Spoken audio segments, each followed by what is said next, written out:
Alright, so if you thought Samsung was done shaking things up after the S25 Ultra, yeah, not quite, because leaks around the Galaxy S26 Ultra are starting to pile up, and honestly, this might be one of the more interesting Ultra upgrades we've seen in a while.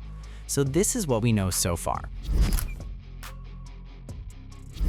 Let's kick things off with the design and display, because that's where some of the most interesting changes might be happening. The S26 Ultra is expected to stick with a massive 6.8 to 6.9-inch AMOLED display, but Samsung may finally be tweaking the shape. The word going around is slightly softer edges and a less aggressively boxy feel, so it should still look like an Ultra, but hopefully be a bit more comfortable to hold for long periods. One of the standout rumors is something called a privacy display. Basically, when someone tries to look at your screen from an angle, the content becomes dim or harder to see. Think of it like a built-in anti-peep filter. If Samsung pulls this off properly without ruining brightness or color accuracy, this could be one of those features you didn't know you needed until you use it. Brightness itself is also expected to improve again, which is pretty much tradition at this point. Samsung loves being the brightest kid on the block. Performance-wise, the Galaxy S26 Ultra is rumored to run on the next-generation Snapdragon flagship chip, making it an absolute monster for gaming, multitasking, and AI tasks.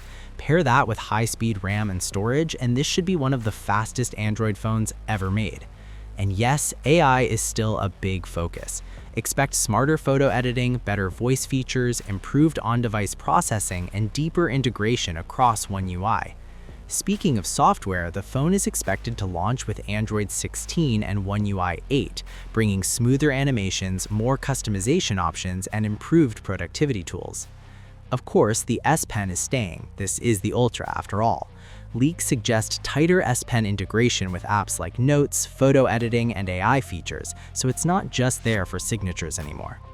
Now let's talk cameras, because this is where Samsung usually flexes the hardest. The 200-megapixel main camera is expected to return once again, but with improvements to image processing and low-light performance. Night photography in particular could see noticeable gains this year.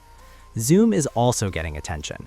The periscope telephoto lens is rumored to have a wider aperture, which should mean better low-light zoom shots and cleaner detail at longer distances.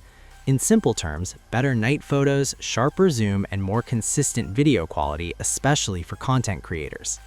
Battery leaks are a bit all over the place. Some sources say Samsung will stick close to 5,000 milliamps, while others hint at a slight increase.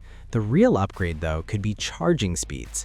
We're hearing reports of up to 60-watt wired charging, which would be a nice jump, and possibly key to magnetic wireless charging. Yes, magnets, finally catching up there. Color options are expected to include the usual blacks and whites, along with blues and maybe a more eye-catching launch color to show off the new design. As for the launch, all signs point to a February 2026 Galaxy Unpacked event, with the phone hitting stores shortly after. So, what's the takeaway? The Galaxy S26 Ultra doesn't look like a total redesign, but it does look like a very refined, very powerful upgrade. Better display tech, smarter features, improved cameras, and faster charging, all wrapped up in a more polished Ultra experience. Now, the big question is this enough to upgrade, or are you holding out for the S27 Ultra? Let me know what you think.